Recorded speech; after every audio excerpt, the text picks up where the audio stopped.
Football association Kashmir के अहदेदारान का मानना है कि ज़िले सतह पर फुटबॉल टर्फ का क़याम अमल में लाना वक्त की अहम ज़रूरत है। एसोसिएशन के अहदेदारान ने पुलवामा में न्यूज़ 18 के साथ खास बातचीत में इन तमाम बातों का इजहार किया।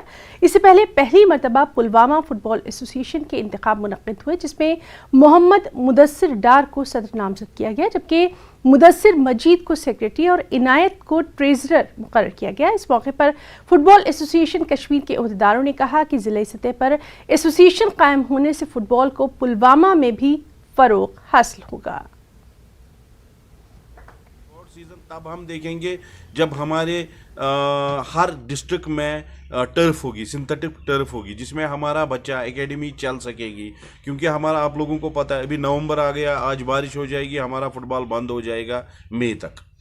तो इसके लिए वी वांट टर्फ्स, तो वो उन्होंने ऑलरेडी हमसे वादा किया हुआ है कि हम हर जगह वो दे देंगे, और वो दे देंगे। उनके पास पूरा एलजी साहब भी इसके ऊपर है, लगे हुए हैं। एक यही स्पोर्ट्स है जिससे ये बच्चा मोबाइल से दूर हो जाएगा, एक ड्रग से दूर हो जाएगा, तो थोड़ा बहुत हमारा फ्यूचर भी सिक्योर हो जाएगा।